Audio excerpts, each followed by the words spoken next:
This may look like the US Army is on the streets, but in fact these are militiamen with their own alarming agenda. We were witnesses to this extraordinary development, a major US city in the hands of self-confident and heavily armed militias, with police and civic leaders nowhere to be seen.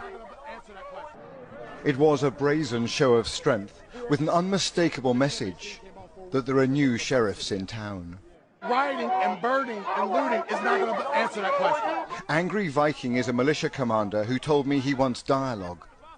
And we're here just to protect the building. That's it. And we're here to do this. Meet and talk. You was gonna allow it to happen. But that dialogue quickly descended into furious arguments. Black Lives Matter activists, who have held a vigil here for 100 days, say the militias are a pure provocation. Tired, exhausted, worn out. What else do you want me to say? Do you think it'll end up as a fight? Yes. Yes. People are going to die, bro. People are going to die. I don't know who's going to be. Which militia are you from? Many of these disparate groups Which militia are you from? had no interest in identifying themselves. Excuse me, sir. Which militia are you from? We are all Americans here. We're all Americans here. We're all here for the same. We're all here actually against you is what we're here against. You're impeding me from moving my group that way right now, are you not? No, yes, you are. I'm asking you what you're doing here on the streets of this city. Well, first off, you're not American.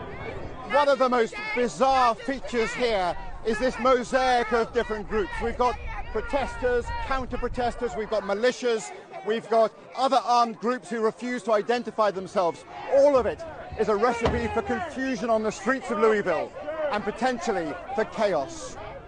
I'm not going to bring a knife to a gunfight, sir. And here's the danger. Americans are arming up. Nadia Ford, a grandmother, arrived here with multiple weapons to confront the white militia. We've tried peaceful for years upon years, and it has gotten us nowhere. They murder us for being peaceful. So only when we stand up do they maybe take us seriously.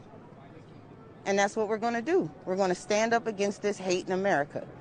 Eventually, some police did break cover, and this civil rights lawyer, heavily armed himself, said his aim was to run the militias out of town amid multiple threats to his life. They said they're going to blow out the back of my brains and they'll find out where I live, etc., etc. So where is America that a lawyer has to walk the streets with body armor, a pistol, and a long arm? Thank you. Well, because I'm going to defend myself, and I'm not going to be shot down in the streets. America's militias are emboldened at this volatile moment, emerging out of the shadows in a way I have never seen before. When I move you to the street, you will load your weapon. A few miles up the road, we saw a whole new phenomenon. Y'all say you soldiers? An African-American militia with hundreds of troops. They have a black nationalist agenda. On the shoulder of the person in front of you. It's as much a cult as a military formation. This is the NFAC militia. It is well organized and quasi-military. It also proves a militia does not have to be white and right-wing. Lock the roof! As hundreds of their armed followers march through a residential suburb, I'll call in reinforcements. we glimpse their mysterious leader. Known as Grandmaster Jay, he is a charismatic but enigmatic figure. Move! Clear out! Fearing assassination, his bodyguards surround him at every moment. Jay's moving back, y'all. Jay's moving back. What is clear is that these militias have a new swagger.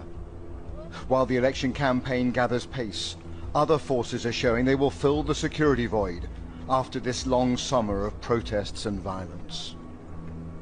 Robert Moore, News at 10, in Louisville, Kentucky.